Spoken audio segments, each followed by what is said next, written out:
വെള്ളിയാഴ്ച ഒപ്പിടാൻ പോകുന്ന അമേരിക്ക ഇറാൻ യുദ്ധവിരാമ കരാറിലെ ഏറ്റവും പ്രധാനപ്പെട്ട 14 വ്യവസ്ഥകൾ ചോർത്തിക്കിട്ടിയെന്ന് അവകാശപ്പെട്ടുകൊണ്ട് പ്രമുഖ മാധ്യമമായ CNN പുറത്തുവിട്ട ചില കാര്യങ്ങൾ ഇവിടെ അക്കമിട്ട് ഓർമ്മിപ്പിക്കുകയാണ്.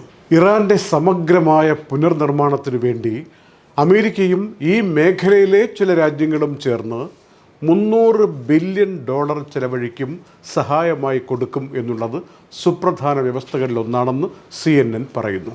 ഫെബ്രുവരി 28 മുമ്പ് എങ്ങനെയായിരുന്നു ഹോർമൂസ് കടലിടുക്കിലൂടെ കപ്പലുകൾ പോയിരുന്നത്, അതേ അവസ്ഥയിൽ ഈ ജൂൺ 19 കഴിഞ്ഞാൽ 30 ദിവസത്തിനകം അതേ സാഹചര്യത്തിൽ തന്നെ എത്തിയിരിക്കും എന്നാണ് കരാർ വ്യവസ്ഥ ചെയ്യുന്നത്. ജൂൺ 19 കഴിഞ്ഞാൽ 60 ദിവസത്തിനുള്ളിൽ അന്തിമ കരാർ നടപ്പിലാക്കുന്നത് സംബന്ധിച്ച് തുടർ ചർച്ചകൾ ചെയ്യുകയും ഒരു തീരുമാനത്തിലെത്തുകയും ചെയ്യും. ഇപ്പോൾ 19-ാം തീയതി ഒപ്പിട്ടാൽ തന്നെ വളരെ പെട്ടെന്ന് കൃത്യമായിട്ട് യുദ്ധം അവസാനിപ്പിക്കുന്നതിനുള്ള കരാർ തന്നെയായിരിക്കും എന്ന് ആമുഖത്തിൽ വ്യവസ്ഥ ചെയ്യുന്നു.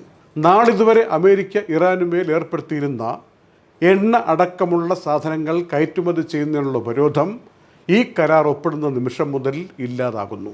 എന്നുവെച്ചാൽ 19-ാം തീയതിക്ക് ശേഷം ഇറാന് എണ്ണയോ പാചകവാതകമോ എന്തെല്ലാം പെട്രോ കെമിക്കൽ മെറ്റീരിയൽസ് പുറത്തേക്ക് കൊണ്ടുപോകാൻ പറ്റും, വിൽക്കാൻ പറ്റും, അതെല്ലാം വിൽക്കാനുള്ള പുതിയ അവസരം കൈവരുന്നു എന്നർത്ഥം.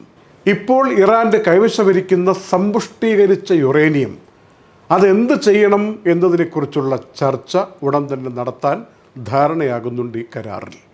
മാത്രമല്ല, ഇറാൻ ഒരു കാര്യം ഉറപ്പു നൽകുന്നു, ഈ കരാർ വഴി ആണവായുധങ്ങൾ നിർമ്മിക്കാൻ ഇറാൻ ഉദ്ദേശിക്കുന്നില്ല എന്നുള്ള കാര്യം. എന്നാൽ ആണവോർജത്തിൻ്റെ കാര്യത്തിൽ ഭാവി പരിപാടികളിൽ ചർച്ച കൊണ്ടുവന്നിട്ട് അതിന്മേൽ നടപടി ഉണ്ടാകും എന്നും പറയപ്പെടുന്നു.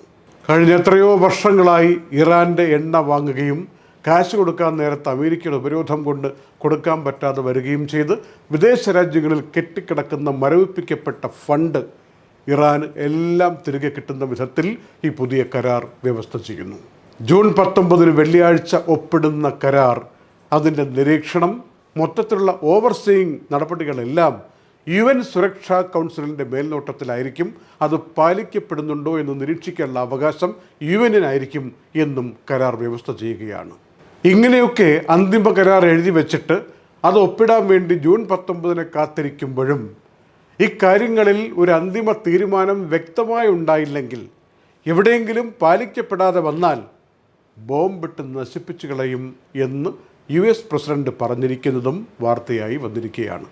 മാത്രമല്ല, ഫ്രാൻസിലെ G7 ഉച്ചകോടി വേദിയിൽ "ഐ ആം ദി ബോസ്" എന്ന് പറഞ്ഞുകൊണ്ട് പ്രസിഡന്റ് ട്രംപ് കയറി വരുന്നതും കൂടെയുള്ളവർ ചിരിക്കുന്നതുമായ ദൃശ്യങ്ങൾ വൈറലായി ലോകം മുഴുവനും ഇപ്പോൾ ഓടിക്കൊണ്ടിരിക്കുകയും ചെയ്യുന്നു. ആളുകളെല്ലാം ചിരിച്ചാലും കരഞ്ഞാലും നിരാശപ്പെട്ടാലും സന്തോഷിച്ചാലും എന്താണെങ്കിലും കുഴപ്പമില്ല. ലോകം പ്രതീക്ഷിക്കുന്നത് 800 കോടി ആളുകൾ ജൂൺ 19 കഴിയുന്നതോടുകൂടി പഴയ നിലയ്ക്ക് സാധാരണഗതിയിലേക്ക് തിരിച്ചു വരും എന്നൊരു പ്രാർത്ഥനയിൽ കഴിയുന്നു എന്നാണ്.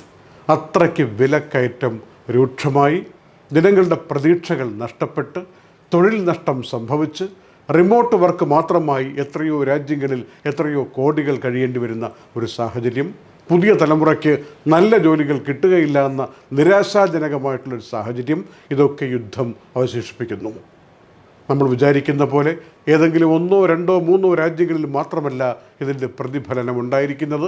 ലോകം മുഴുവനും വ്യാപിക്കുന്ന ഒന്നായി മാറി ഈ ചെറുതെന്ന് കരുതാവുന്ന ഹോർമൂസ് കടലിടുക്കിലൂടെയുള്ള കപ്പലുകളുടെ യാത്രാ തടസ്സം വന്നപ്പോൾ. അത്രയ്ക്ക് ലോകം ഒരു ഗ്ലോബലൈസ്ഡ് സൊസൈറ്റിയായി കുരുങ്ങിക്കിടക്കുകയാണെന്ന യാഥാർത്ഥ്യം ഫെബ്രുവരി 28 നമ്മൾ മനസ്സിലാക്കിയതാണ്. അങ്ങനെ ഒന്ന് ആവർത്തിക്കാതിരിക്കാനുള്ള വിവേകത്തിലേക്ക് ലോകം 19-ാം തീയതി തന്നെ എത്തിച്ചേരട്ടെ എന്ന പ്രാർത്ഥനയോടെ ഇന്നത്തെ നൈറ്റ് അപ്ഡേറ്റ് സമാപിക്കുന്നു. നന്ദി. Night Updates supported by ELL Properties, Kalyan Jewelers, Gentle Park, Best Quality Linen and Cotton, Lulu Supermarket, Hypermarket and Department Store, Fira Foods, Al Nasood Cargo, Gold Star Rent-A-Car, Dr. Asina's Ayurvedic Clinic, Ayn Gold and Diamonds, Choco World, Partha Signature Abu Shagara Sharjah, ABC Cargo and Courier, Hashim Hypermarket.